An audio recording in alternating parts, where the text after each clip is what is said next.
అనంతపురం జిల్లాలో పర్యటిస్తున్నారు AP CM Chandrababu. హాంద్రి నివా, సాగునీటి భద్రత వంటి పలు అంశాలపై కీలక సమీక్షలు, చర్చలు నిర్వహిస్తున్నారు. ప్రస్తుతం సీఎం చంద్రబాబు మాట్లాడుతున్నారు. లైవ్లో చూద్దాం.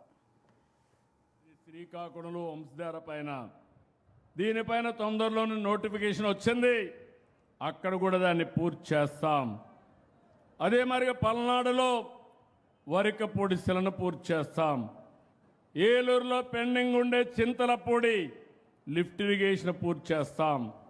వెలుగొండ నేనే ఫౌండేషన్ వేసాను. కరువు జిల్లా, అనంతపురం జిల్లా తర్వాత ఏదైనా బాగా కరువు ఉందంటే వెలుగొండ ప్రాంతంలో, అంటే గిద్దలూరు ప్రాంతంలో ఉంది.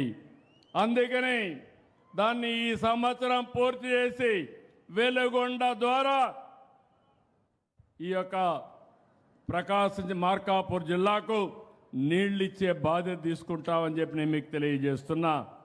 నగిరి గాలేరు పూర్తి చేస్తాం. సోమశిల స్వర్ణముఖి పూర్తి చేస్తాం. రాయలసీమలను ఆలోచన ఒకటి, అన్ని చెరువులకు నీళ్లు ఇవ్వాలి.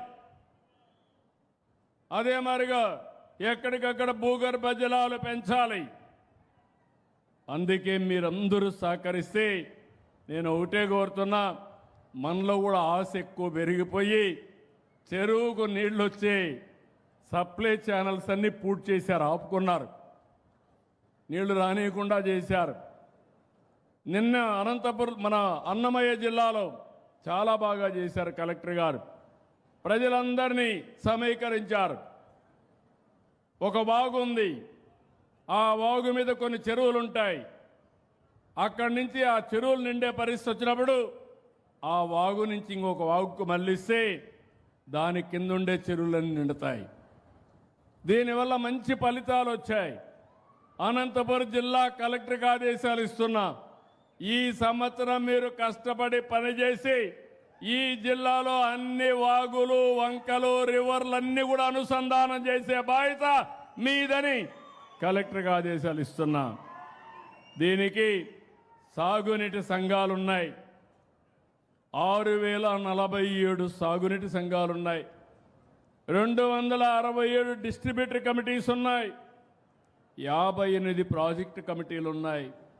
60,000 మంది సభ్యులున్నారు. 100 రోజులు టైం.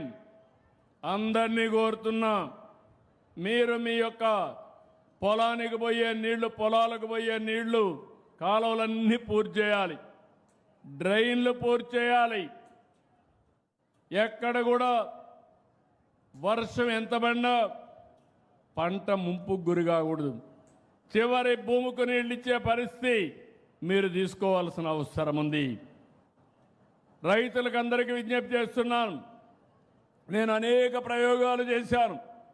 అనంతపురం జిల్లాలో, కంబైన్డ్ అనంతపురం జిల్లాలో 10 లక్షల ఇంకుడు గుంతలు తవ్వించాం. అలాంటి వినూత్నమైన కార్యక్రమాలతో మనం ముందుకు పోయి అనేక కార్యక్రమాలు చేసి ఈరోజు ఈ స్థాయికి వచ్చాం. ఇప్పుడు నేను మిమ్మల్ని అందరినీ కోరేది ఒకటి, ఇది ఒక స్ఫూర్తిగా మీరు తీసుకోవాలి. మీ ప్రాంతాల్లో భూగర్భ జలాలు పెంచాలి. మీ ప్రాంతాల్లో అన్ని చెరువుల్ని పూడికి తీయాలి. అన్ని చెరువులకు సప్లై ఛానల్స్ అన్నీ ఎవరైనా ఆక్యుపై చేసుకుంటే స్వచ్ఛందంగా వదిలిపెట్టాలి. ఒకవేళ ఎవరైనా కానీ వినకపోతే ఊర్లో ఉండే పెద్దలు నచ్చ చెప్పాలి. అప్పటికి కూడా వినకపోతే జిల్లా అడ్మినిస్ట్రేషన్ ఉంది, దీంట్లో రాజీ లేదు, రాజీ ఉండదని మరొకసారి మీ అందరికీ విజ్ఞప్తి చేస్తున్నాను. దీనివల్ల లాభం ఏంటని మీరు ఆలోచిస్తే, ఈరోజు దగ్గర ఉద్యాన పంటలు మన దగ్గర 7.8 లక్షల హెక్టార్లో ఉంది. 5-6 సంవత్సరాల్లో 12.94 లక్షల హెక్టార్లు చేయాలనుకుంటున్నాం. 5 లక్షల ఎకరాలు పెంచుతాం. ఈరోజు మీరు చూస్తే 200 మిలియన్ మెట్రిక్ టన్స్ మన దగ్గర పళ్ళు కానీ కూరగాయలు వస్తున్నాయి. దాన్ని 400 లక్షల మెట్రిక్ టన్నులు చేయాలనేది ఒక ధ్యేయంగా పెట్టుకున్నాం. కేంద్రం ముందుకు వచ్చారు. రాయలసీమలో వరల్డ్ బ్యాంక్ ద్వారా డబ్బులు ఇస్తామన్నారు. ఉత్తరాంధ్రకి ఇంకో పక్క పూర్వోదయలు ఇస్తా అన్నారు. అవన్నీ కూడా తీసుకొస్తామని చెప్పి కూడా నేను మీకు తెలియజేస్తున్నా. ఇది ఒకటే కాదు, నేను ఒక విషయం మీ అందరికీ చెప్పాలి. ఒక పక్క నీరు రావాలి, వ్యవసాయం బాగుపడాలి, ఇంకో పక్క యువత, ఇప్పుడే అశ్వత్ రెడ్డి గారు చెప్పినట్టు ఈ రాష్ట్రంలో యువతకు ఉద్యోగాలు ఇప్పించే బాధ్యత, పరిశ్రమలు అభివృద్ధి చేసే బాధ్యత ఈ ప్రభుత్వానిది. అమరావతి ఇప్పుడే నేను చూశాను, అస్మిత్ రెడ్డి చాలా మంచి పని చేశాడు. నిన్నటి వరకు మనకు అడ్రస్ లేదు. ఈరోజు గర్వంగా మీ రాజధాని ఏదంటే నా రాజధాని అమరావతి అని చెప్పి ధైర్యం మనకు వచ్చింది. మొన్నటి వరకు 3 రాజధానులు 3 ముక్కలాట. ఎక్కడన్నా బయట పోయి అడిగితే మీ రాజధాని ఏదంటే చెప్పలేక నామోషి. సర్వీస్ కమిషన్లు అడిగితే వాళ్ళు బిక్కముఖం వేసే పరిస్థితి. అమరావతి ప్రజా రాజధాని. మన పురాణాల్లో అమరావతి దేవతల రాజధాని. అలాంటి రాజధాని ఒకటే మీకు అందరికీ విజ్ఞప్తి చేస్తున్నా, తెలుగు ఆంధ్రప్రదేశ్ రాష్ట్రానికి ఒకే రాజధాని, అదే అమరావతి. దేశమంతా మనతో నిలబడ్డారు. అన్ని రాజకీయ పార్టీలు సపోర్ట్ చేశారు. 50 పార్టీలు ఉన్నాయి కేంద్రంలో. రాజ్యసభ, లోకసభ 2 సభల్లో కలిసి 50 పార్టీలకు ప్రాతినిధ్యం ఉంది. 49 పార్టీలు సపోర్ట్ చేశారు. ఒకే ఒక పార్టీ దిక్కుమాలిన పార్టీ. ఏ పార్టీ అది? ఏ పార్టీ అది? అంటే ఈ రాష్ట్రానికి ద్రోహం చేయడం అవునా కాదా అని అడుగుతున్నాం మిమ్మల్ని. అవును అంటే గట్టిగా చెప్పట్లు కూడా చెప్పండి, ఇది ద్రోహం అని. అది అయితే మొన్న మాట్లాడుతూ మ్యావిగన్ అంట. ఏమి పిచ్చో నాకైతే అర్థం కావడంలా. పిచ్చ ముదిరింది. అంటే అమరావతి పేరు చెప్పలేకపోతే ఇంట్లో పడుకోవచ్చు, కానీ దేవతల రాజధాని ఎవడైనా ఆ పేరు 10 సార్లు చెప్తే మీకు కూడా పుణ్యం వస్తుంది. అలాంటి రాజధానిని పేరు చెప్పడానికి ఇష్టం లేకుండా మ్యావిగన్ అంటున్నాడు. అదేంటో నాకు అర్థం కాదు. మీకు అర్థమైందా? మీకు మ్యావిగన్ కావాలని అడుగుతున్నా. వద్దు అంటే గట్టిగా చెప్పట్లు కూడా చెప్పండి, కరెక్ట్ కాదని. అందుకే నేను మిమ్మల్ని అందరినీ ఒకటే అడుగుతున్నా. ఒకప్పుడు తీవ్రవాదులు ఉండేవాళ్ళు, ముఠా నాయకులు ఉండేవాళ్ళు, మత విద్వేషాలు క్రియేట్ చేసేవాళ్ళు. ఏదైతే మొన్నే మీరు చూశారు ఎలాంటి వాళ్ళంటే బాబాయిని చంపి నా చేతిలో కత్తి పెట్టేవాళ్ళు. ఇది చూసినప్పుడు ఏం చెప్పాలో నాకైతే అర్థం కాదు. ఇప్పుడు అమరావతి బాగా పనులు అవుతా ఉంటే, ఊపందుకుంటే, రాష్ట్రంలో అభివృద్ధి అవుతా ఉంటే చూసి సహించలేక ఫ్రస్ట్రేషన్లో అవినీతి జరిగిందని మాట్లాడతాడు. నేను ఒకటే మీకు గుర్తుపెట్టుకోండి, ఈరోజు ఆంధ్రప్రదేశ్ రాష్ట్రాన్ని 2047కి ప్రపంచంలోనే ఒక అగ్ర రాష్ట్రంగా తెలుగు జాతి నెంబర్ 1 జాతిగా తయారు చేసే బాధ్యత మనం తీసుకుందాం. దీనికి ప్రణాళికలు తయారు చేస్తున్నాను. 3 ప్రాంతాలు. ఒకటి విశాఖపట్నం కేంద్రంగా వెస్ట్ గోదావరి వరకు, అమరావతి కేంద్రంగా ప్రకాశం వరకు, అదే మరిగా తిరుపతి కేంద్రంగా రాయలసీమ ప్రాంతం అంతా అభివృద్ధి చేస్తాం. 3 మెగా సిటీలు వస్తాయి. రాయలసీమ ఎక్కడికక్కడ గ్రీన్ ఎనర్జీ హబ్గా తయారవుతుంది, హార్టికల్చర్ హబ్గా తయారవుతుంది. నాలెడ్జ్ ఎకానమీకి చిరునామా మన రాయలసీమని మరొకసారి విజ్ఞప్తి చేస్తున్నా. ఓర్వకల్లో డ్రోన్ సిటీ వస్తుంది, తిరుపతిలో స్పేస్ సిటీ వస్తుంది, అనంతపురంలో ఎలక్ట్రానిక్ సిటీ వస్తుంది, ఏరోస్పేస్ సిటీ కూడా వస్తుంది. విమానాలు ఎక్కడో తయారు చేయడం కాదు, మన అనంతపురంలోనే, ఈ జిల్లాలోనే విమానాలు కూడా తయారు చేసే పరిస్థితికి వస్తారు. ఇలాంటివన్నీ పెట్టి నేను ముందుకు పోతా ఉంటే ఇష్టానుసారంగా గడిచినటువంటి 21 నెలల్లో 20 లక్షల కోట్ల రూపాయలు పెట్టుబడులు వచ్చి 23 లక్షల మందికి ఉద్యోగాలు వచ్చే అవకాశం వస్తూ ఉంది. కడపలో నేనే కడతా, స్టీల్ ప్లాంట్ కూడా వీళ్ళు కట్టకుండా చేతులు తీసిన దాన్ని పూర్తి చేసి ఎన్నికల కంటే ముందే ప్రారంభిస్తాం. ఇలాంటివన్నీ మనం చేస్తే వీళ్ళు రాష్ట్రం మీద పగబెట్టారు. పగబెట్టి ఇష్టానుసారంగా మాట్లాడుతున్నారు. పోయిన 5 సంవత్సరాలు వీళ్ళుంటే 2000 కోట్లు ఖర్చు పెట్టలేదు. అదే తెలుగుదేశం వస్తానే హంద్రీ నీవా ప్రపంచంలోనే పొడవైనటువంటి కాలువ, ఎన్నో లిఫ్ట్ ఇరిగేషన్లు పెట్టి సమర్థవంతంగా చివరి భూములకి, చివరి రివర్లకు కూడా నీళ్లు తీసిపోయే పరిస్థితి వచ్చాం. నేను మీ అందరికీ ఒట్టే విజ్ఞప్తి చేస్తున్నాను. పెట్టుబడులు వస్తున్నాయి, ఉద్యోగాలు వస్తాయి, యువత బాగుపడుతుంది. ఇది చూసి ఓర్వలేక వాళ్ళని భయపెట్టే పరిస్థితికి వస్తున్నారు. అమరావతి వస్తుంది, విశాఖపట్నం అభివృద్ధి అవుతుంది, తిరుపతి అభివృద్ధి అవుతుంది, ప్రతి జిల్లా అభివృద్ధి అవుతుంది. ఇది నా భరోసా. ప్రతి గ్రామాన్ని ఆదర్శ గ్రామంగా తయారు చేస్తాం. తాడిపత్రి కూడా అభివృద్ధి అవుతుంది. అదే మాదిరిగా నేను ఒకటే మిమ్మల్ని కోరుతున్నా, మనకు సేఫ్టీ కావాలి, మన ఆస్తులకు రక్షణ కావాలి, మన ఆడబిడ్డలు స్వేచ్ఛగా తిరగాలి. అవునా కాదా? ఒకప్పుడు మీరు తిరిగారా? 1924 బయట వచ్చారా? మీరు వచ్చారా అని మిమ్మల్ని అడుగుతున్నా.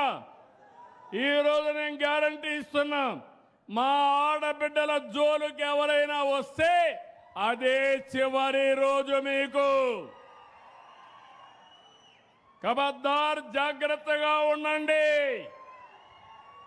రెండోది, మీరు స్వేచ్ఛగా తిరగడానికి మీ ఆస్తులు కానీ మీ ప్రాణాలు కానీ కాపాడే బాధ్యత ఈ ప్రభుత్వానిదని చెప్పి కూడా నేను మీకు తెలియజేస్తున్నా. అలాంటి ఉంటే ఈరోజు నేరాలు ఘోరాలు చేసి తప్పించుకోవచ్చని నా మీద నేరం వేసే పరిస్థితికి వస్తున్నారు. నేను ఎప్పుడూ ఘోరాలు చేయను, నేరాలు చెయ్యను, హత్యలు చెయ్యను. హత్యలు చేసే వాళ్ళని మాత్రం ఏం చేయాలి? ఏం చేయాలి? అందుకే తమ్ముళ్ళు, ఆడబిడ్డలు మీరు గుర్తుపెట్టుకోవాలి. నేను తీవ్రవాదులపైన పోరాడాను, 30 ఏళ్లకు మునిపే పోరాడాను. ఆ రోజు పోరాడితే 2003లో వెంకటేశ్వర స్వామికి నేను పట్టు వస్త్రాలు సమర్పించడానికి పోతా ఉంటే 23 క్లేమోర్ మైన్స్ నా మీద బ్లాస్ట్ చేస్తే దానికే భయపడకుండా మీ ఆస్తులు మీ ప్రాణాలు కాపాడడానికి పూర్తిగా పనిచేస్తున్నా. అలాంటప్పుడు ఇవన్నీ కూడా నేను భయపడే పరిస్థితి రాదు. దేవాలయాలపైన దాడులు చేస్తారు, ఇదేంటని అడిగితే ఎదురు దాడి చేస్తారు. ఇదెక్కడ నీచమైన సంస్కృతిని అడుగుతున్నా. దేవాలయాలపైన ఇప్పుడు తిరుపతి పోయారు మీరు నిన్న మొన్న, ప్రసాదాలు బాగున్నాయా లేదా అని మిమ్మల్ని అడుగుతున్నా. దర్శనాలు బాగున్నాయా లేదని అడుగుతున్నా. బాగున్నాయంటే గట్టిగా చేపట్లు కూడా చెప్పండి బాగున్నాయని. ఆ రోజు ఎందుకు బాగలేవు చెప్పాలిగా సమాధానం వీళ్ళు. ఆ రోజు కావాలని కుట్రపూరితంగా దేవుని ప్రసాదం ఎక్కడికక్కడ కల్తీ నెయ్యితో తయారు చేసి దేవునికి కూడా ప్రతిష్ట పాలు తెచ్చే పరిస్థితికి వచ్చారు. ఇది చాలా దుర్మార్గం అని మీకు తెలియజేస్తున్నా. నేను వెంకటేశ్వర స్వామి భక్తుణ్ణి. ఆ వెంకటేశ్వర స్వామి నాకు ప్రాణభిక్ష పెట్టాడు. ఇది నాకు పునర్జన్మ తప్ప ఇంకోటి కాదు.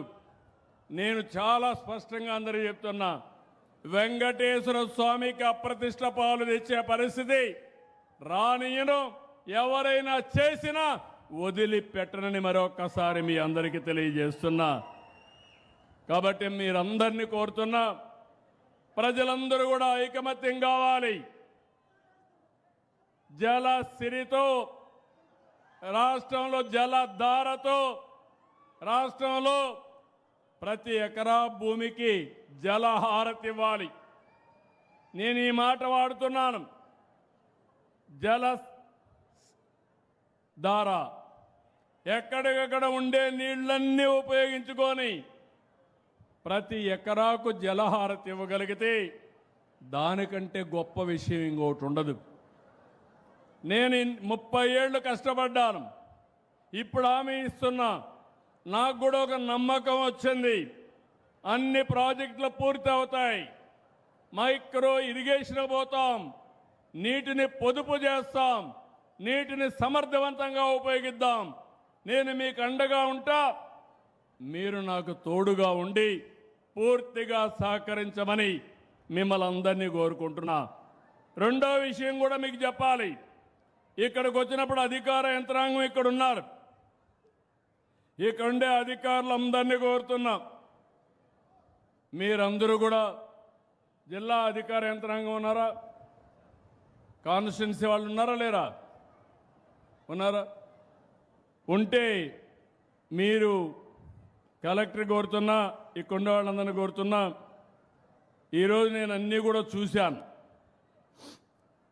మొత్తం జిల్లా అంతా కూడా నేను మీకు ఇచ్చే సేవలన్నీ, పెన్షన్ ఇచ్చిన, రేషన్ ఇచ్చిన, ఆర్టీసీ డిపోలు మీరు అక్కడికి పోయినా, బస్సుల్లో ప్రయాణం చేసిన, అవి ఏ విధంగా ఉన్నాయో నేను ప్రజాభిప్రాయం తీసుకుంటున్నా.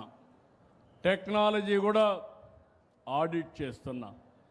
ఏ టైంలో సేవలు అందించారు, అదే మరి ఎవరన్నా వచ్చి రిజిస్ట్రేషన్కి వస్తే టోకన్ సుజావుగా ఇచ్చారా? టోకన్ ఇచ్చిన తర్వాత డబ్బులు తీసుకోకుండా రిజిస్ట్రేషన్ చేశారా? పెన్షన్ ఇచ్చినప్పుడు గౌరవంగా మీతో మాట్లాడారా? ఈరోజు నేను కానీ, ఎమ్మెల్యేలు కానీ, మంత్రులు కానీ, అధికార యంత్రాంగం కానీ ప్రజలకు సేవ చేసే కార్యక్రమంలో ఉన్నాం తప్ప మేం పెత్తందారులం కాదని మరొకసారి మీ అందరికీ విజ్ఞప్తి చేస్తున్నా. అందుకే ఇవన్నీ కంట్రోల్ చేయాలంటే టెక్నాలజీ ఒకటే మార్గం. నేను ఈరోజు చేసింది కాదు, 30 ఏళ్ల నుంచి కష్టపడుతున్నా ఈ టెక్నాలజీ అనుసంధానం చేయాలని. ఈసారి ఇంకొక లెవెల్కి తీసుకెళ్ళాం. ఆర్టీజీఎస్ అని పెట్టాం, రియల్ టైం గవర్నెన్స్. మన మిత్ర వాట్సాప్ గవర్నెన్స్ తీసుకొచ్చాం. ప్రతి సేవలు మీ అందరికి ఇచ్చింది ఆన్లైన్లో ఇస్తున్నాం. దాని మీద నేను ఎప్పటికప్పుడు ప్రజాభిప్రాయ సేకరణ చేస్తున్నాను. టెక్నాలజీ ఆడిట్ చేస్తే ఈ జిల్లాలో మీరు చూస్తే రాష్ట్రం మొత్తం ఇప్పటి వరకు 73.8% సాటిస్ఫాక్షన్ ఉంది. జిల్లాకు వస్తే 68.4 ఉంది. నేను గర్వపడుతున్న ఈ కాన్స్టిట్యున్సీ వరకు 73.3% ఉంది. దానికి ఇక్కడ పనిచేసే అధికారుల్ని మనస్ఫూర్తిగా అభినందిస్తున్నా. ఇక్కడికి వచ్చినప్పుడు కొన్ని డిపార్ట్మెంట్లు ఉన్నాయి, వాళ్ళకు నేను క్లియర్గా చెప్పాల్సిన అవసరం ఉంది. ఈరోజు రీసర్వే ఉంది. ఈ కాన్స్టిట్యున్సీలో రీసర్వే 93% బాగుందని వచ్చింది. దానికి రెవెన్యూ డిపార్ట్మెంట్ని అభినందిస్తున్నా. అదే సమయంలో జిల్లా అయితే 70% ఉంది, రాష్ట్రం కూడా 70% ఉంది. రాష్ట్రం కంటే 20% ఇక్కడ ఎక్కువ పబ్లిక్ సాటిస్ఫాక్షన్ ఉంది. ఎఫ్ లైన్ సర్వే 69% ఉంది ఈ కాన్స్టిట్యున్సీలో. అదే డిస్ట్రిక్ట్ లెవెల్లో 50% ఉంది, స్టేట్ లెవెల్లో 54% ఉంది. రెవెన్యూ ఇక్కడ జాయింట్ కలెక్టర్ ఒకసారి లేయాలి. ఇక్కడ joint collector governor visit. Okay, ఇక్కడ ఇది జాగ్రత్తగా నోట్ చేసుకొని మీరు ఇది చేయాల్సిన అవసరం ఉంది. మున్సిపల్ అడ్మినిస్ట్రేషన్ ఈ నియోజకవర్గంలో 76% సాటిస్ఫాక్షన్ ఉంది. అదే సమయంలో స్టేట్ లెవెల్లో 64% ఉంది. ఇంకో పక్క 57% జిల్లా లెవెల్లో ఉంది. జిల్లా కంటే తాడిపత్రి బాగా పనిచేస్తున్నారు, మనస్ఫూర్తిగా అభినందిస్తున్నాను. ఇంకో పక్క హౌసింగ్ అయితే రాష్ట్రంలో 61 ఉంటే జిల్లాలో 62 ఉంటే ఇక్కడ 72 ఉంది. దీనికి కూడా అభినందనలు. ఇంకో పక్క కాలేజ్ ఎడ్యుకేషన్ అంటే జూనియర్ కాలేజీలు ఇవన్నీ ఇప్పుడే అశ్వత్ రెడ్డి గారు ఒకటి చెప్పారు. తప్పకుండా ఏడికలో పిల్లలు చదువుకోవడానికి జూనియర్ కాలేజ్ అవసరమైతే ఇస్తామని మరొక్కసారి మీకు తెలియజేస్తున్నా. ఇక్కడ కాలేజీలు అయితే 77% బాగుంది, 71% రాష్ట్రం ఉంది, 65% జిల్లా ఉంది. ఇక్కడ ఎవరు చూస్తున్నారు కాలేజ్ ఎడ్యుకేషన్? ఉన్నారా ఎవరన్నా? జిల్లా నేను బీ కేర్ఫుల్, బాగాలేదు. ఏంటి, ఎందుకు బాగాలేదు? 65%లో లోయెస్ట్ ఉన్నావు. మైక్ ఇవ్వండి ఆయనకి, మైక్ ఇవ్వండి. I want to hear from you. రాబోయే రోజుల్లో అందరికీ చెప్తున్నా, మనందరం సేవాభావంతో పనిచేయాలి. మైక్ ఇవ్వండి. ఏంటి కారణం మీరు చెప్పండి నాకు. ఎందుకు జిల్లా వెనకబడి ఉంది, తాడిపత్రి బెటర్గా ఉంది, స్టేట్ కూడా బెటర్గా ఉంది, మీకంటే 6% ఎక్కువ ఉంది. ఏంటి కారణం? సార్ ఇక్కడ గవర్నమెంట్ కాలేజ్ లేదు సార్, నేను గవర్నమెంట్ కాలేజ్ మాత్రం చూస్తాను సార్. ఇక్కడ బాగుంది. కేజీబీ జిల్లా, నీ జిల్లా అంతా అనంతపురం జిల్లా అంతా నేను అడుగుతున్నా. నువ్వు రీజనల్ డైరెక్టర్ కదా? నేను రీసెంట్గా వచ్చాను సార్, మొన్న వచ్చాను సార్. కుదరవు. నీ రికార్డ్ నీ వెనకనే ఉంటుంది, కంప్యూటర్లో మీ రికార్డ్ అంతా ఉంటుంది. ఎక్కడ పనిచేసావు, అప్పుడు ప్రజలు ఏం చెప్పారు, నువ్వు ఎక్కడికి ట్రాన్స్ఫర్ అయ్యావు, అప్పటి నుంచి ఎట్లా పనిచేస్తున్నావు అన్నీ ఉంటాయి. దయచేసి ఇంకొకసారి వద్దు, శ్రద్ధ పెట్టు. Okay sir. నమ్మకమేనా? నమ్మకం సార్. 2 నెలల్లో ఇంప్రూవ్ కావాలి. ఖచ్చితంగా ఇంప్రూవ్ చేస్తాను sir. Okay. Okay. Then street lights రాష్ట్రం అంతా 75 ఉంటే జిల్లా 72, మీది మాత్రం ఇక్కడ మాత్రం 80% ఉంది. అందులో కూడా బాగా ఉంది. పంచాయతీరాజ్ ఎవరైతే ఉన్నారో, ఆర్ఈ ఉన్నాడా పంచాయతీరాజ్? ఎస్సీ కానీ డిపిఓ ఏమయ్యా జిల్లా బాగలేదు, ఏంటి కారణం? ఏం చెప్తావు? రా, జిల్లా బాగలేదు, కారణం ఏంటి చెప్పు. పైకి రా, నిన్నందరూ చూడండి. వాయిస్ ఇంటేనే లాభాలు చూడాలి. సార్ చెప్పు. నమస్తే సార్. గతంలో మనకు అంటే గ్రామ పంచాయతీ నుండి ఓన్ సోర్స్ రెవెన్యూ నాకు అవన్నీ కథలు చెప్పొద్దు సార్. ఇంప్రూవ్ చేస్తాం సార్. ఈ కాన్స్టిట్యున్సీ బాగుంది, రాష్ట్రం బాగుంది, జిల్లా బాగలేదు, అది నీ బాధ్యత. ఇంప్రూవ్ చేస్తాం సార్. మళ్ళా ఈసారి నేను ఆకస్మిక తనిఖీలకు కూడా వస్తా సార్. ఇప్పుడు గౌరవంగా మాట్లాడుతున్నా, రేపు గట్టిగా మాట్లాడతా. బీ క్లియర్, పని చేయించండి. మనందరం కూడా మీకు నేను అండగా ఉంటా, నాకు కూడా మీరు అండగా ఉండండి. ఇద్దరం కలిసి ప్రజలకు అండగా ఉంటాం. ఎవ్వరికీ ఎలాంటి ఇబ్బంది లేని పరిపాలన, సుపరిపాలన, ఒక్క రూపాయి అవినీతి లేకుండా చేయాలనేది నా ఆలోచన. మీరందరూ ఆశీర్వదిస్తే 100% చేసి మీ రుణం తీర్చుకుంటానని మరొక్కసారి మీ అందరికీ విజ్ఞప్తి చేస్తున్నా. సారథి ఇక్కడే లైసెన్సులు ఇచ్చే మోటార్ వెహికల్ ఇన్స్పెక్టర్ ఉన్నారా? సారథి లేడా? లేడు. కలెక్టర్ గారు నోట్ చేసుకోండి, ఆయనకి ఇన్ఫామ్ చేయండి. లీవ్లో ఉంటే ఓకే, రాకపోతే ఎక్స్ప్లెనేషన్ అడగండి. సారథిలో మీరు చూస్తే దగ్గర జిల్లా 69.78 ఉంది, స్టేట్ 69 ఉంది, దానికంటే మెరుగ్గా ఉంది. ఇక్కడ మాత్రం 73 ఉంది. పంచాయతీ రాజులో